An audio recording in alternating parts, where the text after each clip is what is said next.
Hair braiding was a significant concern for Idaho's House of Representatives. Fix it and post. Idaho's House of Representatives last Friday, actually. What? Hold it. Hair braiding? Braiding of one's hair. Idaho's lower house passed a bill that would not require a license to braid someone's natural hair. Say that sentence again. We're talking... Idaho's lower house passed a bill that would not require a license to braid someone's natural hair within the state. HB 762 passed the House with one vote against it. Why do you hate America? I realize that there are places you can go and get your hair braided. Sure. But I wouldn't think that would need your braiding. The bill appears to respond to a lawsuit filed against Idaho's cosmetology requirements by 3 refuges, said the Idaho Statesman. That's the newspaper this comes from. Yeah.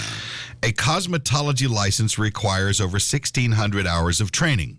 Rightfully so. Correct. Right. The 3 female litigants held a press event announcing their lawsuit earlier this week in front of the State House. Earlier last week, pardon me. The 3 want to have the legal ability to braid someone's natural hair without a license from the state. Yeah, you're not cutting it.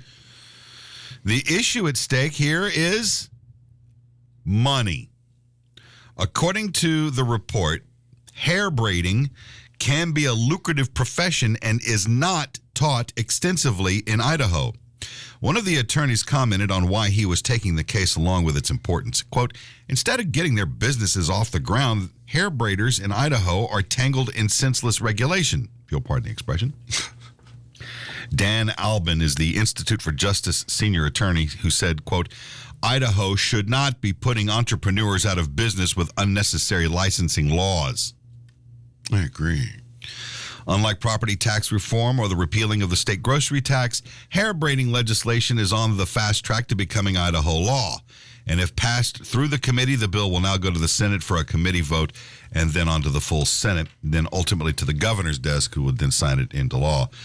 A station, KTVB, shared the comments of Representative Gayan DeMordant, who's the Republican from Eagle, from the House, said, I am so pleased to see this fixed. This really does speak to the continued work that we need to do in this building, in this legislature, in looking at regulations, whether they are there inadvertently or not, and looking to make sure that people do not have to get permission from government to do simple work like this. Yeah. You're not cutting hair. You're not coloring hair. There's no health thing here. There's no use of chemicals. There's there's none of that. There's no sterilization issues. I mean, I get it. Right. In this very building we are in upstairs, there's a hair braider. Yeah, there is. Yeah. I know we see her up there all the time, and she's got a nice business.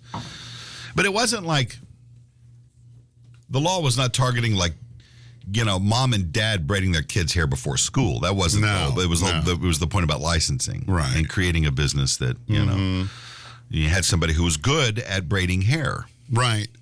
And the trouble is the county or whoever wasn't getting their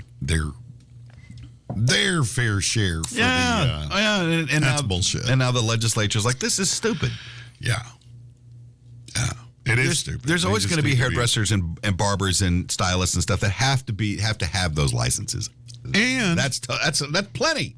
But you can't just go to anybody that cuts hair and do braids. No, they have to understand what they're doing. That's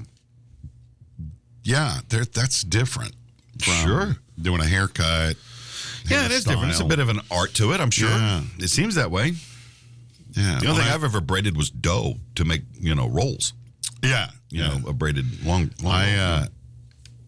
when I taught school, the art teacher and I, it's like the last week of school or something. Right.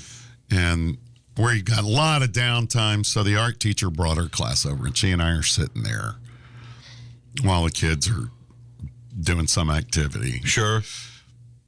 And a couple of the kids come up, hey, can we braid your hair? And I went, yeah, sure. And she goes, yeah, okay. Well, these are little kids that are braiding the way their mama and daddy braid. Well, sure, and they do it to their sisters. And, Well, yeah. But here's the deal. Huh. It was like getting a facelift. They braided so tight. Your ears met the back of your head. I was like, hey, stop, hold on. Hold up. Not so tight there. That's a bit much. Oh, this is how my mama does it. Okay. My scalp is not as tough as yours. Don't do that. Right. Yeah. Careful. Yeah, she was sitting there, the art teacher was sitting there going, yeah, what is this? They trying to pull it out? Yeah, some of these backward laws that some of these states have need to be dealt with. Was it like you can't carry an ice cream cone in your pocket? Where is that? I forget what state that is. I think it's in Texas. Yeah. You can't shoot whales from your car in Idaho, I think, or Oklahoma. That's correct. You cannot shoot whales from your car. No, it's rather difficult. You'd have to have a missile. There's a law in the book somewhere that says that if a woman is driving a car, there has to be a man 100 feet in front of her with waving two red flags. It's still Who actually came up with that law? That right around the time the car came out, and some woman wanted to drive it, and they thought it was a bad idea. And I said, "Well, we can't have women driving. Are you kidding me? Please." So you got to have a guy, walking in front of her, waving flags, going, "Woman driver, woman driver." Yeah, well, that is the most ridiculous thing I've ever heard of. Clearly, you've never ridden in a car that my wife was driving. I don't know that I've ever. You don't want to do that. You don't ever want to do that. No, you don't do that. The turn lane is a passing lane for her. Oh. See, that's not all women drivers, though. It's just you're taking the fifth on that one, aren't you? You know why Helen Keller never ran in NASCAR? No. It wasn't because she was blind. It was because she couldn't drive.